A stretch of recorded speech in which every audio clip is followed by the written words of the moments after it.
Hello friends, welcome to Akshita classes. आज हम Rajasthan geography का नेक्स्ट टॉपिक भौती प्रदेश का तीसरा भाग तैयार करेंगे। पूर्वी मैदान। पूर्वी मैदान की बात करें तो पूर्वी मैदान का जो निर्माण हुआ है वह प्लिस्टोसीन युग में हुआ है। अब इसके अंदर विस्तार वाले जिले देखो, इधर से सवाई माधोपुर, अलवर, टोंक, जयपुर, दौसा। इसके अलावा यहाँ इधर देखे तो और क्या क्या आ जाएगा, इधर भीलवाड़ा आ जाएगा, अजमेर आ जाएगा। इसके अलावा इधर से चित्तौड़, प्रतापगढ़, बांसवाड़ा, डूंगरपुर वाला क्षेत्र आता है। ठीक है, ये जो है इधर वाला हिस्सा पूर्वी मैदान आता है। अब इसमें सबसे पहले हम बात करें कि इसके अंदर मिट्टी, कौन सी मिट्टी पाई जाती है, तो जलोढ़ मिट्टी पाई जाती है। जलोढ़ मिट्टी जिसे हम कॉप मिट्टी भी कहते हैं, दोमट मिट्टी भी कहते हैं और एल्फी सोल मिट्टी भी कहते हैं। तो मिट्टी का हमें पता लग गया कि कौन सी मिट्टी पूर्वी मैदानी में जलोढ़, कॉप, दोमट और एल्फी सोल मिट्टी पाई जाती हैं। इसके अलावा क्षेत्र की बात करें तो 23% क्षेत्रफल कितना है पूर्वी मैदान का, 23% क्षेत्रफल है। यानी टोटल जो राजस्थान का पूरा राजस्थान है उसमें 23% हिस्सा बनाता है पूर्वी मैदानी प्रदेश। इसके बाद जनसंख्या की बात करें तो टोटल जनसंख्या की लगभग 39 to 40% जनसंख्या जो है, यानी 39 से 40% जनसंख्या जो है वह पूर्वी मैदान के अंदर रहती हैं या आती है। यह जो है सर्वाधिक जनघनत्व वाला भौतिक प्रदेश है, यानी यहाँ पर जो है क्षेत्रफल कम है और जनसंख्या बहुत ज़्यादा है। क्षेत्रफल की तुलना में जनसंख्या बहुत ज़्यादा, इसलिए कहा गया है कि पूर्वी मैदानी प्रदेश जो है वह सर्वाधिक जनघनत्व वाला भौतिक प्रदेश है। वर्षा की बात करें तो पूर्वी मैदान के अंदर वर्षा लगभग 60 से 90 सेंटीमीटर के बीच होती है। वनस्पति जो है पतझड़ी वनस्पति यहाँ पर पाई जाती है। चट्टानों के अंदर बलुका चट्टान यहाँ पर है। खनिज, अधात्विक खनिज होते हैं यहाँ पर पाए जाते हैं। और कृषि की बात करें तो यहाँ पर गहन कृषि की जाती है। अब गहन कृषि क्या होती है? गहन कृषि ऐसी कृषि को कहते हैं जिसमें क्षेत्रफल कम होता है और जनसंख्या बहुत ज़्यादा होती है। यानी कि क्षेत्रफल तो देखो 23% है और जनसंख्या कितनी है? 39 to 40% है। तो जनसंख्या ज़्यादा और क्षेत्रफल कम होता है, ऐसी कृषि को हम क्या कहते हैं? गहन कृषि कहते हैं। तो ये हमने पूर्वी मैदान के बारे में कुछ मुख्य पॉइंट्स देखे हैं। इसके बाद हम देखेंगे अब पूर्वी मैदान का उपविभाजन। अब पूर्वी मैदान को 4 भागों में बांटा गया है। कौन कौन सा है? बाणगंगा बेसिन है, चंबल बेसिन है, बनास बेसिन और माही बेसिन। ठीक है, 4 भाग कौन कौन से हैं? बनास, चंबल, बाणगंगा, चंबल, बनास और माही बेसिन, 4 भागों में इसे बांटा गया है। अब हम एक एक भाग के बारे में विस्तार पूर्वक पढ़ेंगे। सबसे पहले हम पढ़ेंगे बाणगंगा बेसिन। तो बाणगंगा बेसिन का जो विस्तार है वह कहाँ पर है? इधर से जयपुर, दौसा, भरतपुर, डीग और अलवर क्षेत्र के अंदर आता है। यहाँ पे नदी कौन सी आती है? तो नदी सबको पता है कि बाणगंगा का मतलब क्या हुआ कि बाणगंगा नदी यहाँ पर आती है। यहाँ पर बाणगंगा नदी द्वारा उपजाऊ मैदान का निर्माण किया जाता है जिसे रोहिका का मैदान कहते हैं। कौन सा मैदान? रोहिका का मैदान। यह मैदान जो होता है राज्य का सबसे उपजाऊ मैदान है। यानी कि क्या है? उपजाऊ मैदान है। ठीक है, यानी जो रोहिका का मैदान होता है वह राज्य का सबसे उपजाऊ मैदान है, जो कि बाणगंगा बेसिन के द्वारा निर्माण किया जाता है या निर्मित होता है।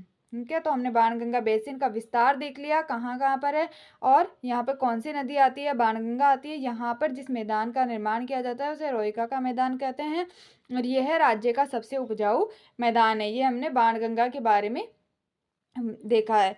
नेक्स्ट हम सेकंड देखते हैं माही बेसिन।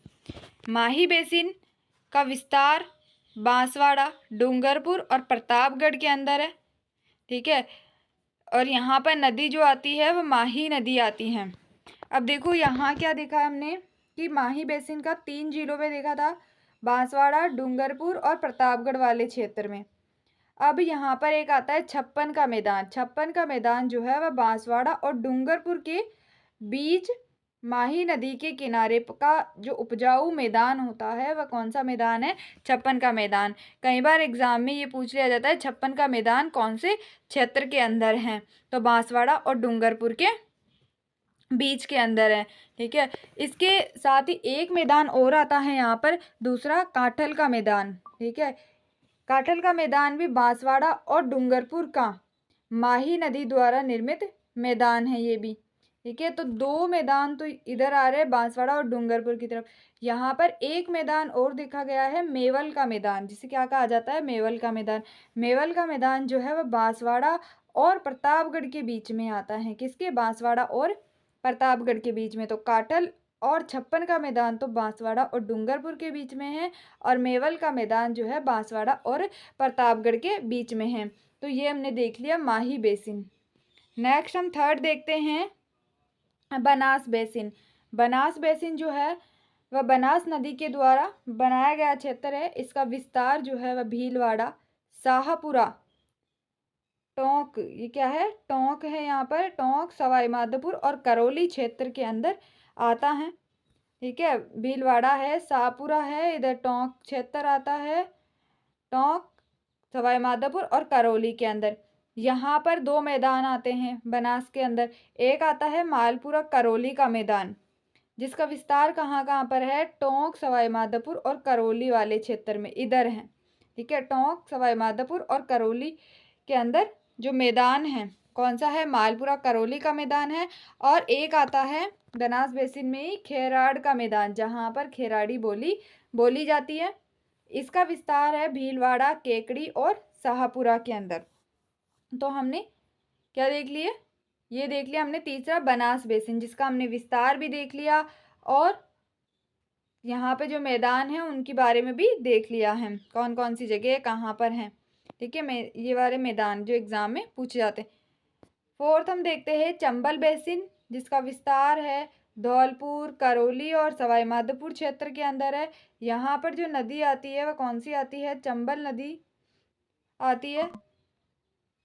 धौलपुर, करौली और सवाईमाधोपुर क्षेत्र के अंदर आता है चंबल बेसिन।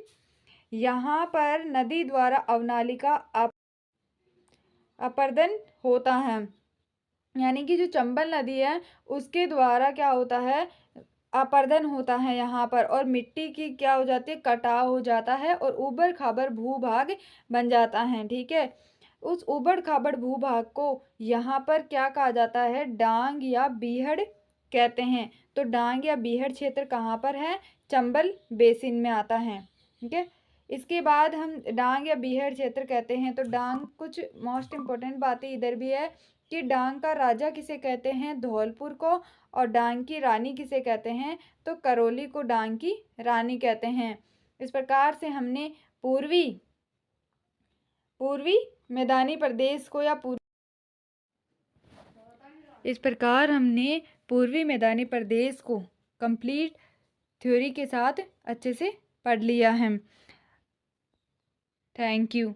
अगर क्लास अच्छी लगी हो तो क्लास को लाइक, शेयर एंड सब्सक्राइब करिए, और कमेंट बॉक्स में कमेंट ज़रूर करके बताइएगा कि क्लास आपको कैसी लगी। Thank you.